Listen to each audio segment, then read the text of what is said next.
Alors mes chers amis, dans la paracha de Vaïchi, au moment où Yaakov Avinu allait quitter ce monde, tous ses enfants se sont réunis autour de lui pour pouvoir avoir le mérite d'être bénis.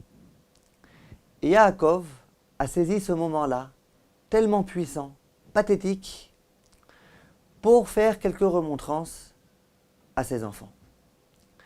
Et il ouvre ses propos en s'adressant à son premier-né Réhouven. Il lui dit: Réhouven, tu te souviens, il y a de cela environ 40 ans, au moment où mon épouse Rachel est décédée, et dans ma chambre, à côté de mon lit, il y avait le lit de la servante de Rachel, Bilha.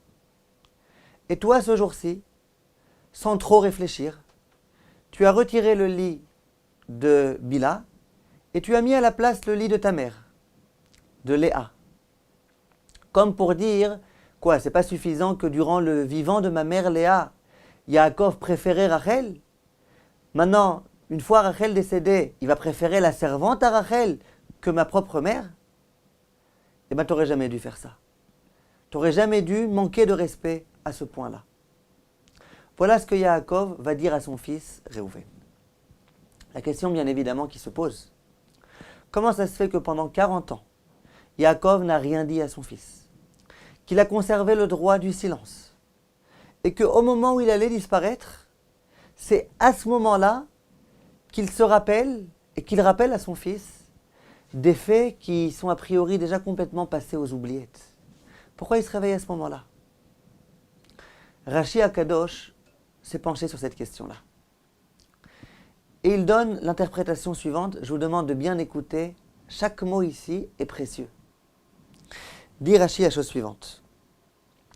Yaakov lo chiach et banav ela samuch lamita. Lorsque Yaakov a fait des reproches à ses enfants, il leur a fait vraiment au moment où il allait mourir. Pourquoi? Amar, Yaakov s'est adressé en ces termes. Réhouven béni, mon fils Réhouven. Ani omar lecha, mipnema lo chachticha kol hashanim alalu. Tu veux que je te dise pourquoi pendant toutes ces nombreuses années, je t'ai rien dit? Et là, écoutez bien, mes chers amis. Kede shelo tanicheni vetelech vetidabek be'esav achi. Parce que j'avais peur que tu me quittes une fois ces remontrances dites, et que tu ailles rejoindre la maison de mon frère Esav. J'avais tellement peur que tu acceptes mal les reproches que j'allais te faire, et que tu quittes ma maison pour rejoindre la maison de mon frère Esav le mécréant, que j'ai préféré ne rien dire du tout. Mes chers amis, cette explication de Rashi est incompréhensible, incohérente. Comment accepter une telle idée? Si on réfléchit bien un petit peu à ce qu'était Réhouven. Nous, Réhouven, malheureusement, on le connaît simplement de ce qu'on a appris à l'école, quand on était en maternelle. On nous parlait déjà de Réhouven. Mais je ne sais pas si vous vous imaginez, c'est qui Réhouven? Réhouven, c'était le Rav Steinman puissance 1 million. Réhouven, l'un des Shifteka, un homme immensément grand. Je ne sais pas si vous vous imaginez, c'était qui Esav? Esav, c'était l'opposé le plus grand de Réhouven. Esav, c'était Khaled Mashal, puissance 1 million. Vous imaginez même pas c'était qui, Esav. Et vient ici Rashi et fait dire à Yaakov, tu sais pourquoi Réhouven? Tu sais pourquoi Rav Steinman, puissance 1 million? Je t'ai rien dit?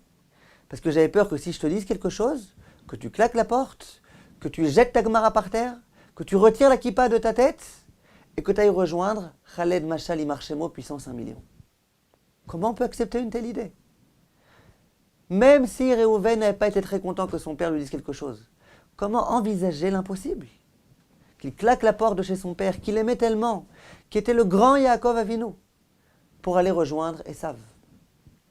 Quand on réfléchit bien, mes chers amis, Esav, c'était un terroriste, c'était un meurtrier, ainsi que Chazal nous le disent.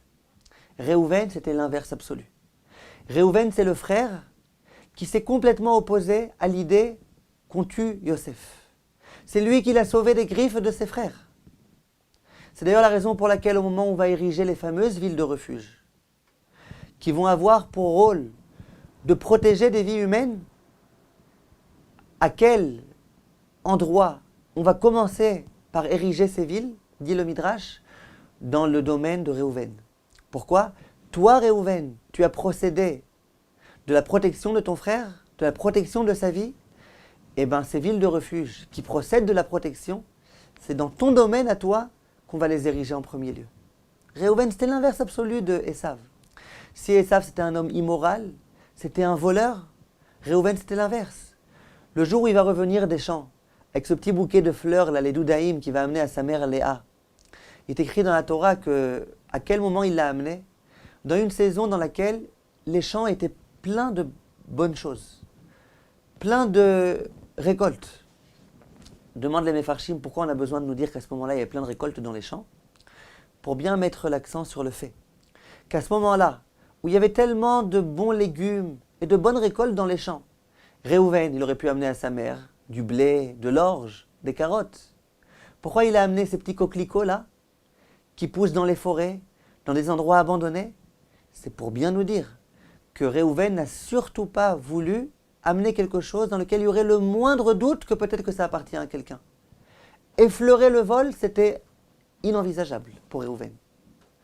Donc on a d'une part Esav, le voleur, le violeur, d'autre part Réhouven, l'homme ultra moral. Et si on réfléchit encore un petit peu, Yaakov, c'était un homme pieux, c'était un homme qui savait faire des remontrances, c'était un homme qui savait montrer à son fils l'amour qu'il lui prouvait.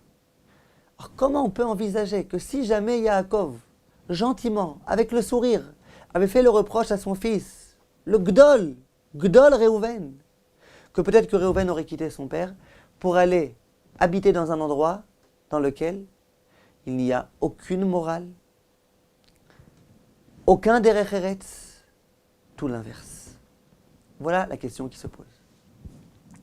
Vient le Rav Nevensal et il dit que tout d'abord il faut bien qu'on comprenne que c'est pas que Yaakov a eu peur que Réhouven claque la porte et que du jour au lendemain il s'en aille. Ça c'est sûr que non.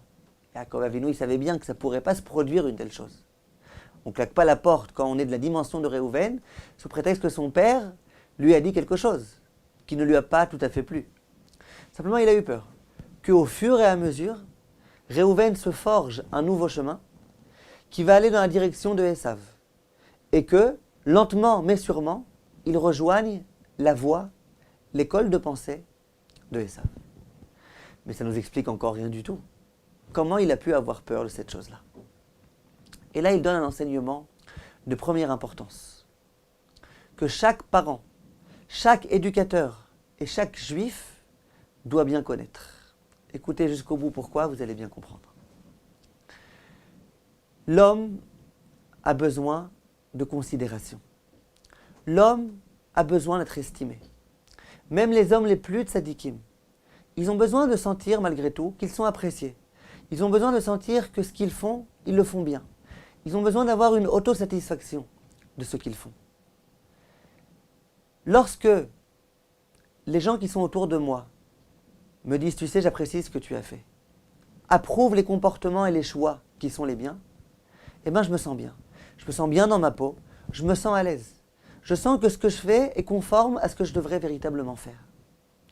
Et ça, c'est une aspiration inhérente à la nature humaine. Chaque homme a besoin de bien se sentir, de sentir qu'il fait ce qu'il doit faire. Ça, c'est l'aspiration qu'a tout un chacun. Lorsque mon père vient et qu'il me dit « Tu sais, non, là tu n'as pas bien fait. Tu n'as pas été tout à fait moral. La Torah, c'est pas ça qu'elle attendait de toi. » Eh bien l'homme, à un moment donné, il risque de se dire « Je ne comprends pas. Il y a tellement de mitzvot, 613 mitzvot. Il y a tellement de commandements interdits. Chaque jour, dans chaque acte que je fais, je risque de mal faire. Et puis si je fais mal, il y a mon père qui va venir et qui va me tirer les oreilles. Non, tu n'as pas bien fait. Même les mitzvot, si je ne les fais pas exactement comme il faudrait que je fasse, mon père il va me dire non, je ne te comporte pas bien. »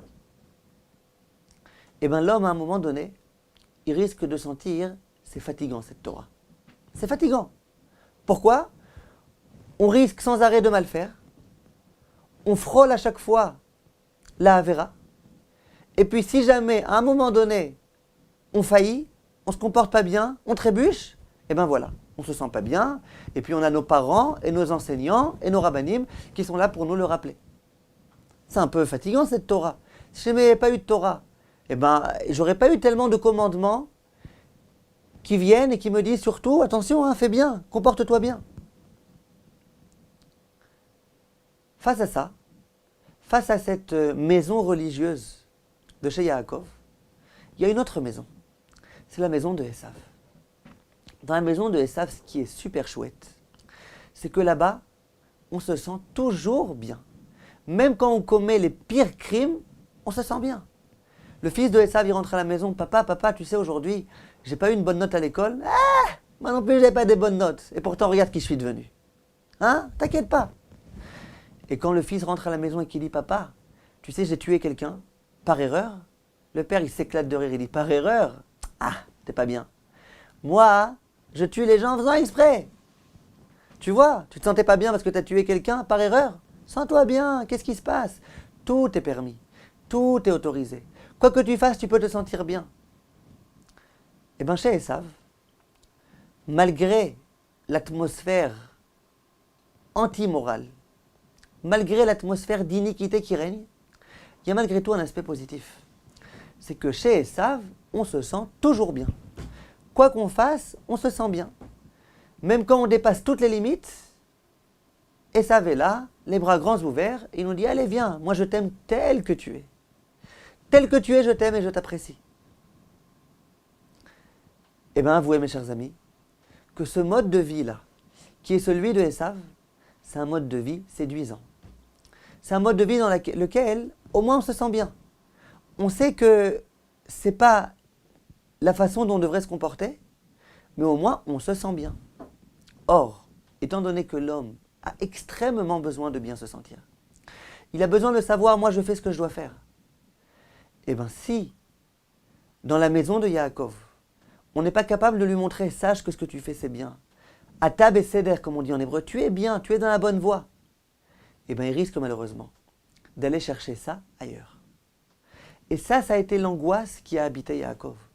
Yaakov, pendant de nombreuses années, il s'est dit, je lui dis à mon fils que ce jour-là, il ne s'est pas bien comporté ou je lui dis pas. Je lui dis ou je lui dis pas. Je lui dis ou je lui dis pas. Et Yaakov arrive à la conclusion. Si jamais je lui dis, tu sais, tu te comportes pas bien. Ce que tu as fait, c'était pas bien. Eh bien, mon fils, il risque malheureusement de se dire, bon, moi finalement, j'en ai marre. J'en ai marre. Parce qu'à cause de cette Torah, à cause de la morale de la Torah, eh bien voilà, on me dit que je suis pas bien, et donc je peux pas me sentir bien, je peux pas être heureux avec moi-même, je peux pas... Pourquoi? Parce que voilà, la Torah elle est là, elle me dit ça c'est pas bien, c'est pas moral, ça c'est interdit. C'est dit Yaakov, peut-être que mon fils risque de préférer aller chez Esav. Chez Esav, là-bas on se sent bien. Ah, mais c'est immoral? Oui, c'est immoral, mais au moins on se sent bien. Or l'homme a tellement besoin de cette considération-là, de cette estime-là, qu'il peut quelquefois être capable d'aller la chercher même dans des endroits vicieux, même dans des endroits dans lesquels il sait que ça ne convient pas. C'est pas là qu'on doit être. On n'a rien à faire là-bas. Oui, mais au moins là-bas, je me sens bien. C'est un point extrêmement important, mes chers amis. Je me rappelle, il y a un jeune homme qui est venu me voir une fois. Et il commençait, le pauvre, à partir en cacahuète, comme on dit en français. Et son père, c'était un homme très religieux. Sa mère, c'était une femme très religieuse. Et puis je lui ai parlé. Et il me dit, moi vraiment, je sais pas, je me sens pas bien chez mes parents. Il dit, si jamais j'avais été chez un tel, eh ben là-bas je me sentirais bien. Et je les vois chez un tel, ses enfants, ils sont bien, ils sont heureux. Alors je lui dis, mais qu'est-ce qu'il y a de tellement particulier chez un tel? Je le connais ce un tel. Ce un tel, il n'est pas particulièrement religieux, il n'est pas particulièrement gentil avec ses enfants. Je lui dis, qu'est-ce qu'il y a chez un tel? Qu'est-ce qui t'attrait tellement là-bas? Il me dit, eh ben chez lui, la vie elle est sympa.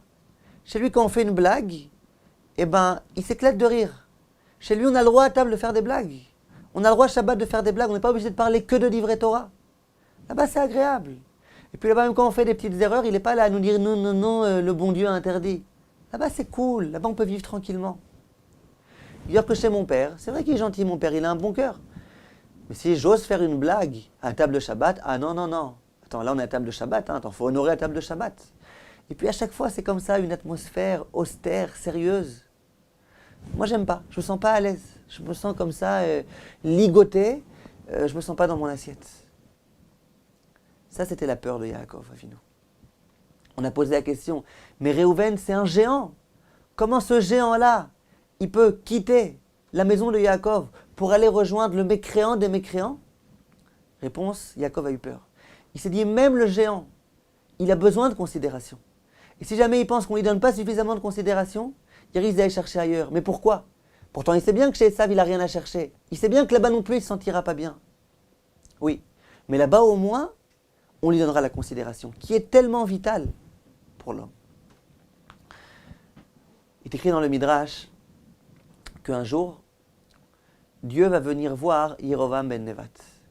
Yerovam ben Nevat, c'est un homme impie entre tous, qui a commis les péchés les plus gravissimes. Et un jour, Dieu va le prendre par son vêtement, ainsi que s'exprime le Midrash, et il va lui donner une dernière chance. Il va lui dire, écoute Yerovam, Chazor Becha, je te demande, fais teshuva, reviens à la Torah. Et je te promets que si tu fais teshuva, Ani, c'est-à-dire moi Hachem, Ata, toi Yerovam ben Nevat, ou Ben Ishai et le fils de Ishai, ça veut dire David Amelech, on ira ensemble faire une promenade fantastique dans le Gan Eden, dans le jardin de Éden. Vous imaginez Aladdin, tapis volant, toi, David Amelech et moi-même, on fait une promenade magnifique. Je te promets. Je te demande, fais teshuva. À ce moment-là, Yerovam ben Nevat va dire à Hachem, d'accord, j'accepte, mais j'ai juste une question. Mi Barosh, qui va être le dirigeant? Dans cette promenade-là, ça va être qui le capitaine? Hachem va lui dire, ça va être Ben Ishai. Ça va être David Amelech, le roi David. Yerovam ben Nevat, écoutez bien, va dire, si c'est comme ça, je refuse. Et il est mort en tant qu'impie. Pourquoi? Il a refusé. Pourquoi il a refusé? Pour lui, cette considération-là, cet honneur, il était tellement important que si jamais c'est pas lui le chef, ça valait pas le coup. Mais pourtant, malgré tout, tu as une promenade exclusive avec le bon Dieu, avec le grand David Amelech, le roi David. Alors c'est pas toi le chef, c'est le roi David. Ça va, c'est pas grave. Non. Si je suis pas le chef, je suis prêt à renoncer à tout. Mais qu'est-ce que tu as de mieux ici, dans ce monde-ci? T'as rien de mieux? Non, au moins j'ai de mieux que je suis le chef. Je me sens être le chef. C'est-à-dire que les personnes, quelquefois, même intelligentes, elles sont prêtes à renoncer à des valeurs spirituelles extraordinaires. Parce que malheureusement, elles ne sont pas prêtes à renoncer à cet honneur-là, qui est tellement vital pour elles. Quand on réfléchit bien, mes chers amis, au moment où Dieu s'adressait à Yerovam ben Nevat, il lui a dit, écoute, on va faire la promenade, ça va être moi, toi et le roi David. Donc ça va être qui le chef entre toi et le roi David? Ça va être toi. Tu vois bien, dans l'ordre, je te l'ai dit. Moi, bien sûr, le bon Dieu, c'est le bon Dieu. Mais après moi, ça va être qui? Toi. Toi, Yerovam ben Nevat. Et simplement après, le roi David. Pourquoi tu poses des questions? Pourquoi tu demandes alors Mi Barosh? Ça va être qui le commandant? Je t'ai déjà dit. Je t'ai dit par allusion, certes, mais tu peux comprendre les allusions quand même. Tu es un homme intelligent. Réponse non. Il voulait être sûr. Assurance. Il voulait l'entendre. Que le bon Dieu lui répète, ça va être toi. Et à cause de ça, malheureusement, il va perdre non seulement cette promenade avec le bon Dieu et avec le roi David, mais en plus, tout son monde futur. Ça a été l'angoisse de Yaakov Avinu. Yaakov Avinu, au moment où il veut faire une remontrance à son fils, il sait que le but de la remontrance, c'est pas de se défouler. C'est de pouvoir corriger son fils. Il se dit, si jamais il y a 0,0001% de chance que mon fils, au lieu que ça le corrige, ça va avoir l'effet inverse, ça va le dégoûter de la Torah, ça va lui donner envie de se rapprocher de mon frère Esav, ça ne vaut pas le coup. Je préfère ne rien dire. Et il a attendu ce moment de vérité, ce moment durant lequel il a senti une disposition d'écoute particulière de la part de ses enfants pour leur dire ce qu'il avait à leur dire. Et à l'instar de Yaakov Avinu, Moshe Rabbeinu lui aussi. Au moment où il va vouloir faire des remontrances au peuple juif, il va attendre le jour de sa mort pour pouvoir leur faire des remontrances. Parce qu'à nouveau, lui aussi, il a eu peur. Il s'est dit, si jamais de mon vivant, je commence à leur dire tout type de remontrances, ils vont penser que je ne les aime pas. Et puis finalement, ils risquent de s'écarter du véritable chemin de la Torah. Et ça, c'est une leçon, chers parents, de première importance. Il y a un grand pédagogue en Israël, approuvé de tous les très grands rabbanim, qui s'appelle le Rav Yaakov Zon. Et il donne des cours d'éducation, de pédagogie, et il donne des conseils très importants. L'un des conseils qu'il donne est le suivant. Il dit, imaginez que j'ai attrapé mon fils, à flagrant délit, en train de voler quelque chose.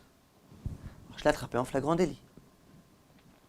À ce moment-là, quelle va être ma réaction si je suis un père religieux, orthodoxe, Talmid Chacham? Premièrement, je vais lui donner une paire de claques. Comment? T'as volé? Deuxièmement, je vais lui dire, attends-moi dans mon bureau. Il va venir dans mon bureau et je vais commencer à lui faire une longue dracha. Très longue dracha. Tu sais mon fils, tu as volé. Il est écrit dans la Gemara un tel que c'est très grave de voler. Il est écrit dans tel commandement qu'il ne faut surtout pas voler. Et puis on raconte du Gaon de Vilna que lui un jour, etc., etc. Et on raconte de Rabbi Akiva Eger. Et on raconte, et tu sais, et la Torah, et le bon Dieu, il n'est pas content, etc., etc., etc., etc. Dit le Rav Yaakov Zon, c'est une très grave erreur d'éducation. Pourquoi? Il dit, mon fils a volé. Je l'ai attrapé en flagrant délit. Maintenant, il sait très bien que je vais le disputer. Il sait très bien que les prochaines minutes qu'il va passer en ma compagnie, ça ne va pas être des minutes très agréables.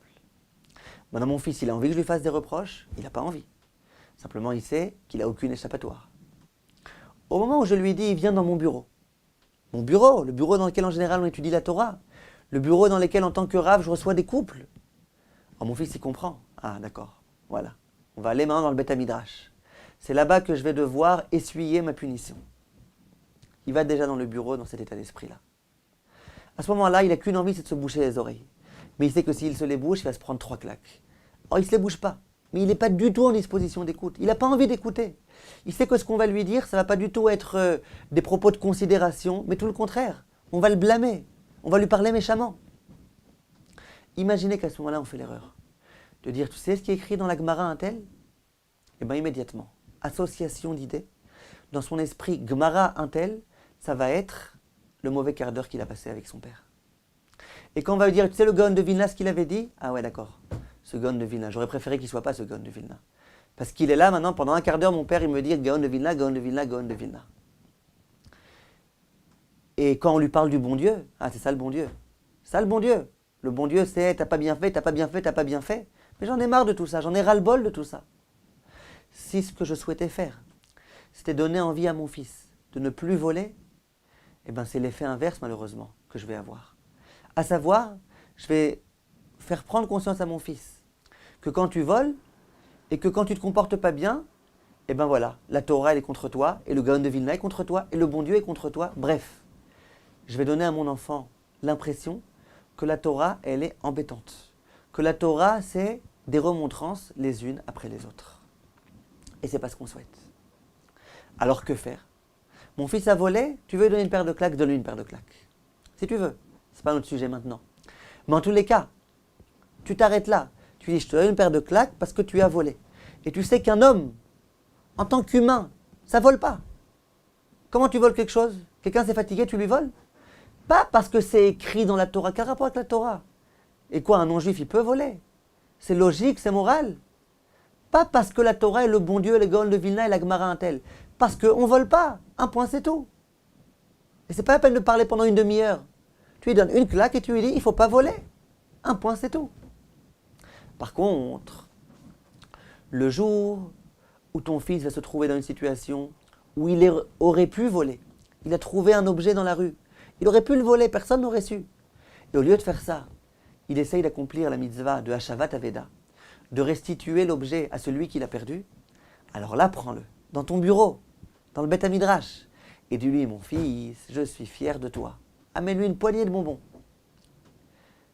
Et commence à lui raconter. Tu sais ce qui est écrit dans la Torah? La Torah, il est écrit que c'est une mitzvah fabuleuse de restituer un objet à son propriétaire. Et tu sais, à ce moment-là, tu aurais pu voler. Mais voler, c'est tellement grave. Imagine que tu avais volé. Tu sais ce qui se serait passé à ce moment-là? Hachem n'aurait pas été content. Et dans la Gemara un tel, il y a écrit que de voler, c'est pas bien. Et le Gaon de Vilna, là, tu peux parler. Raconte. Parce qu'à ce moment-là, il est en disposition d'écoute. Il a envie d'écouter. Tu es en train de lui passer de la crème. Tu es en train d'aller dans son sens. Tu es en train de le complimenter. Donc, il ouvre grand ses oreilles. À ce moment-là, vas-y, parle-lui du Gaon de Vilna, parle-lui de la Gemara, au contraire.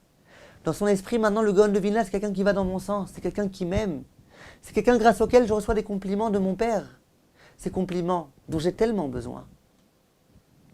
C'est comme ça qu'on éduque nos enfants. C'est à ce moment-là qu'il faut parler. Et c'est là que tes propos vont avoir l'effet que tu souhaitais. Dit le Rav Yaakov Zon, dans le même ordre d'idées. Il dit, moi, mon père, le matin, quand il me réveillait pas comme il y a aujourd'hui des imbéciles qui réveillent leurs enfants. Il dit, allez dans Bnei Brak, allez voir là-bas les parents très très orthodoxes. Allez voir comment ils réveillent leurs enfants. Ils vont les voir, avec le talit et les tefilin sur la tête, et ils vont dire, mon fils, il faut te réveiller, la avoda sa boire, isburach shema, pour aller servir le bon Dieu. Il faut que tu serves le bon Dieu. Et puis tu sais, c'est tellement important de servir le bon Dieu. Et il faut arriver à l'heure à la prière parce que le bon Dieu nous attend. Et si on arrive en retard, oi vavoy, malheur à nous, le bon Dieu va se fâcher. Comme il y a écrit dans la Gemara, allez, lève-toi. Il y a écrit dans le Shulchan Aruch qu'il faut se lever comme un lion. Lève-toi. Et puis d'ailleurs, le Rav Shlomo Zalman Auerbach, il arrivait toujours un quart d'heure avant le commencement de la tefila. Lève-toi. Dit le Rav Yaakov Zon, mon père, il ne me réveillait pas comme ça. Mon père à moi, il me disait soit tu te lèves tout de suite, soit je te fais tomber du lit. Comme ça, au moins, c'était catégorique. Il dit, et ça marchait.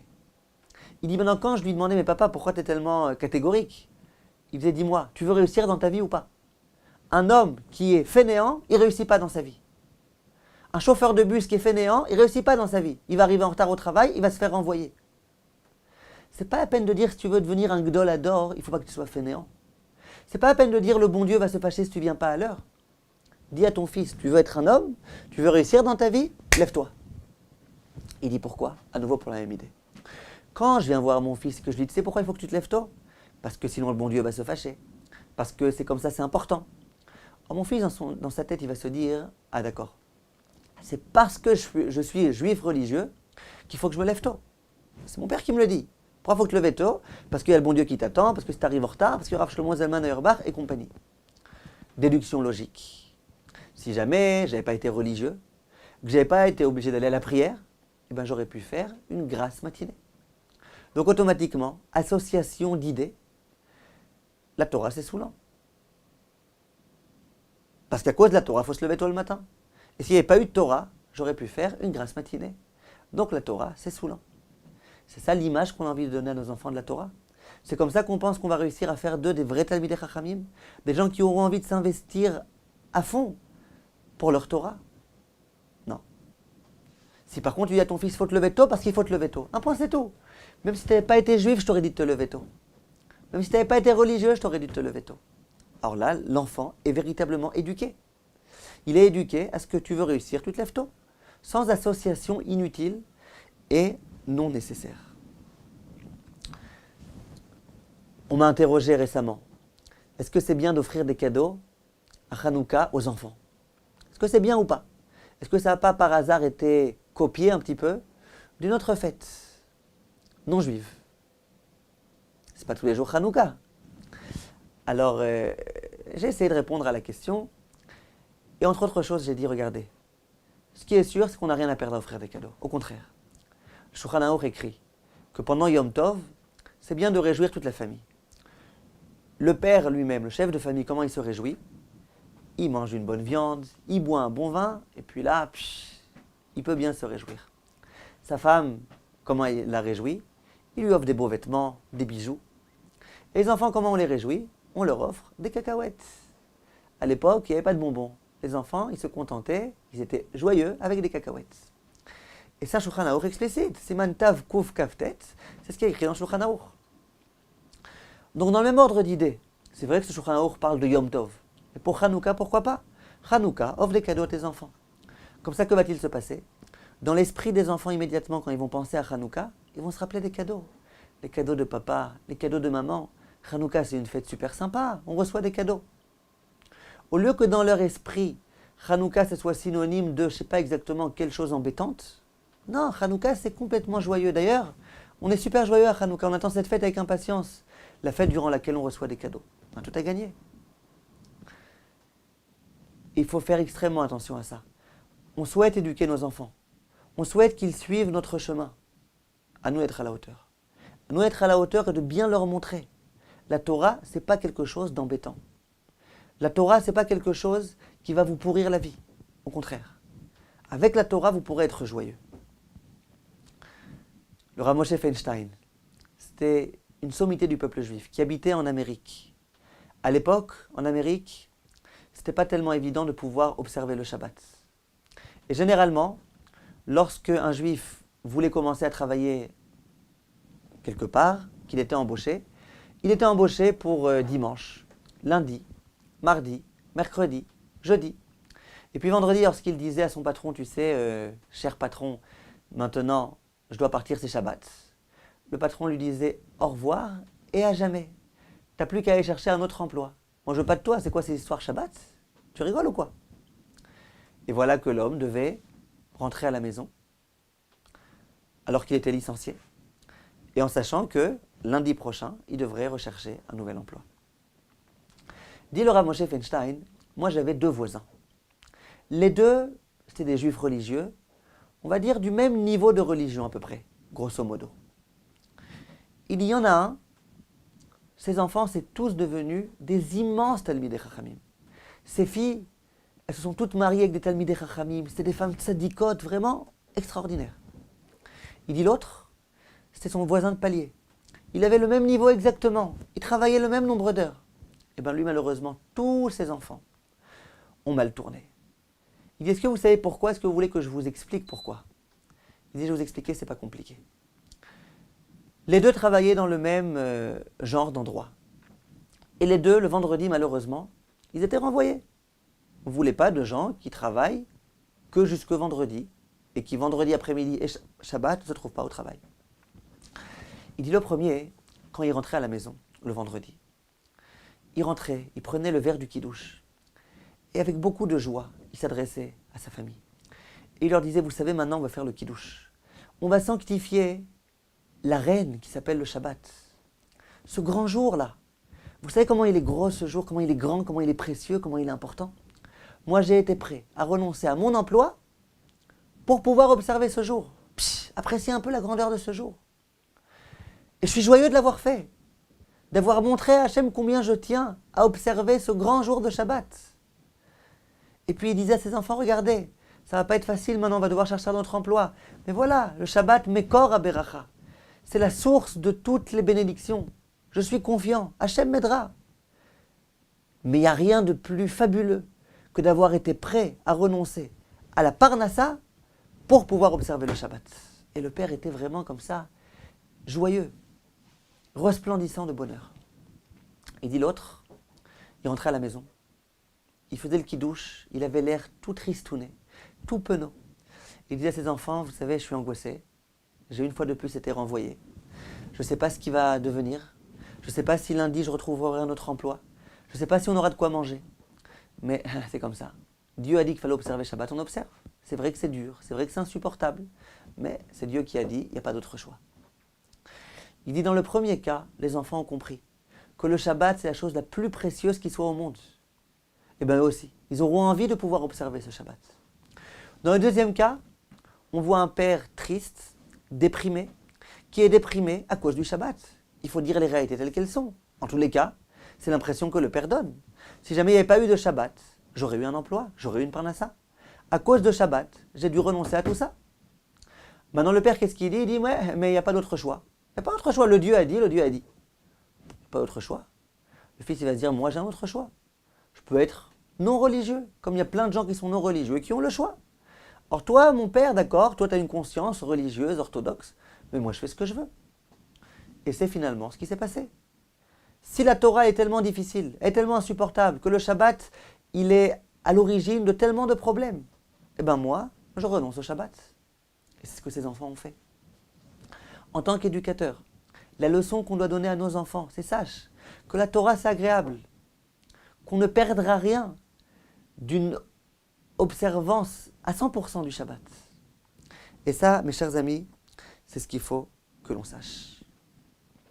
C'est la raison pour laquelle, chers parents idéalistes, chers parents perfectionnistes, je m'adresse à vous et je vous demande, ne soyez pas trop perfectionniste avec vos enfants. Ne soyez pas trop idéaliste. Vos enfants, il ne faut pas sans arrêt leur dire, c'est vrai que tu as bien accompli cette mitzvah de tzedaka, mais tu es sûr que toute ton intention, c'était que pour Dieu? C'est vrai que tu as été à la prière, mais tu n'as pas vu que tu es arrivé 1 minute en retard? Tout ça, c'est destructeur, mes chers amis. C'est destructeur. Yaakov Avinu, regardez, pendant 40 ans, il a réfléchi pour parler à son fils et oser lui dire quelque chose. Et nous, comme ça, on se permet de faire des reproches à tout bout de champ, sans réfléchir? Sûrement pas. Ce n'est pas la façon d'éduquer les enfants dans la Torah.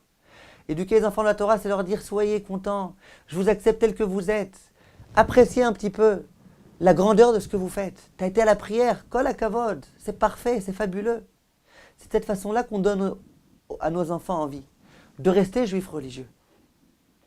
Et ça, c'est un point qu'il faut qu'on sache, mes chers amis, et qui est tellement, tellement, tellement important. Un jour, il y a un père qui a surpris son fils à mentir. Il lui a donné une de ses claques, oi vavoy. Une claque vraiment très très forte. Et puis un jour, ce père, s'est rendu chez un pédagogue parce qu'il avait quelques problèmes avec cet enfant. Il lui a raconté, vous savez, il y a quelques jours, mon fils a menti et je lui ai donné une paire de claques. Et le pédagogue lui dit, t'as donné une paire de claques à ton fils parce qu'il a menti?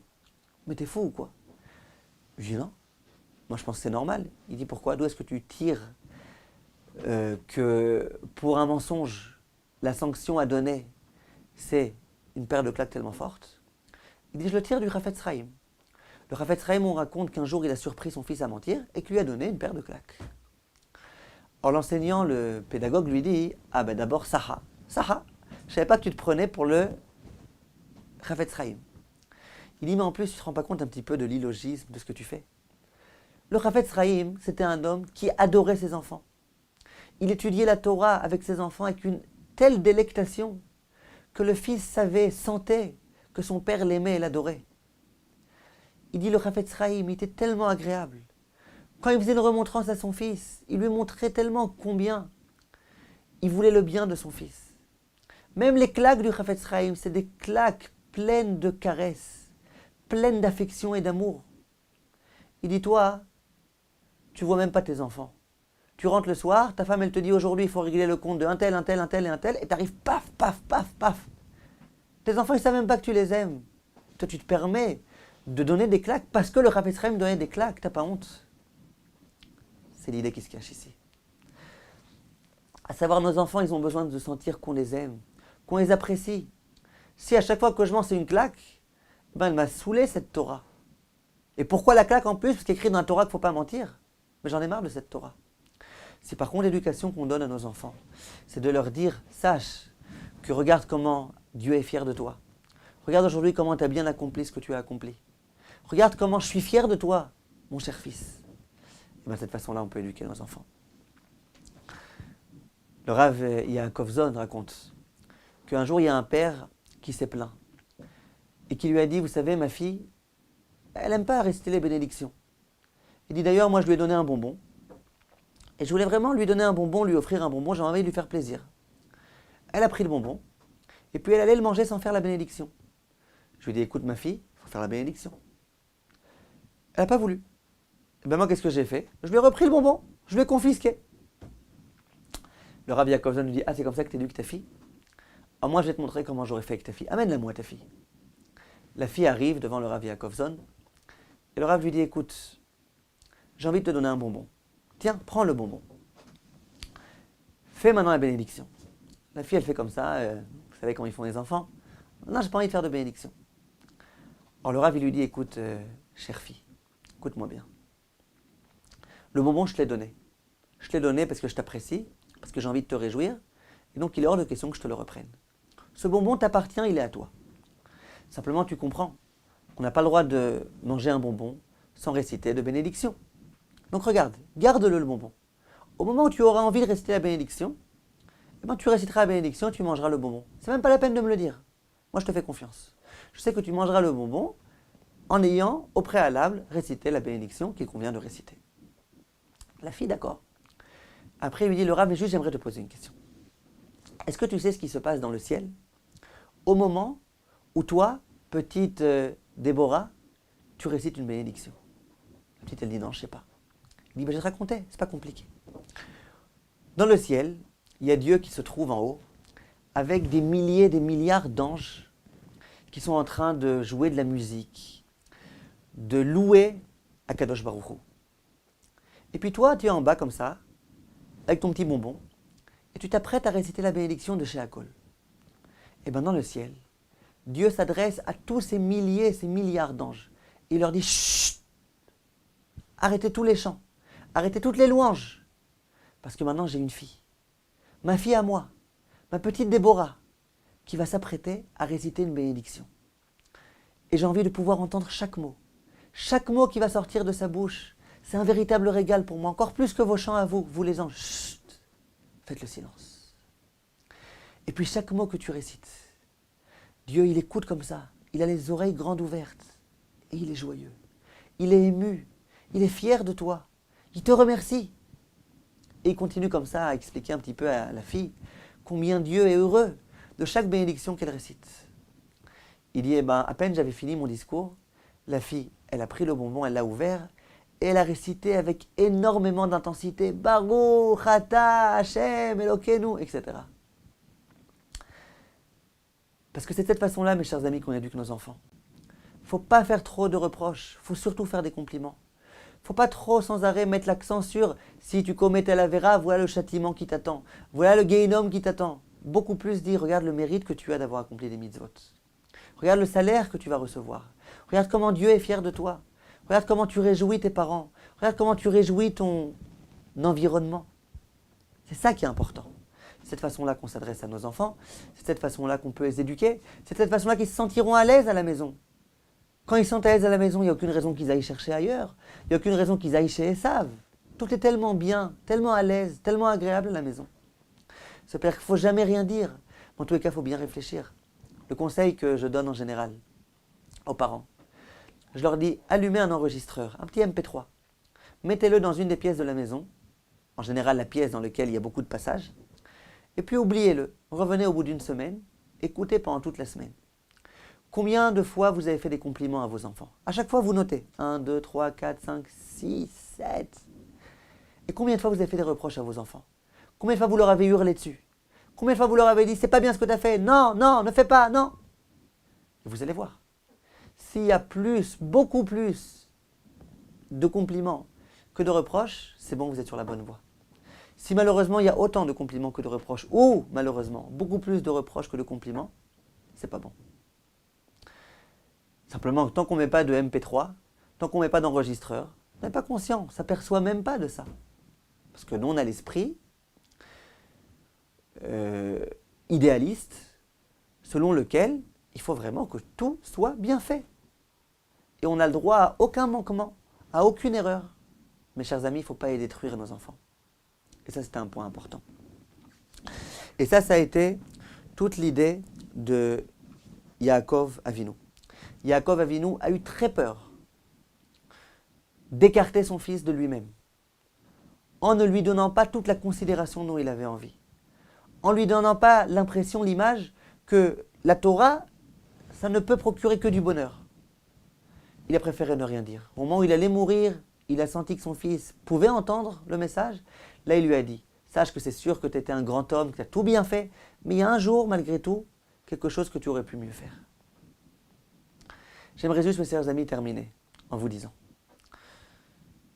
que tout ce message-là, bien évidemment, est important concernant nos enfants, nos élèves, les gens qui se trouvent autour de nous.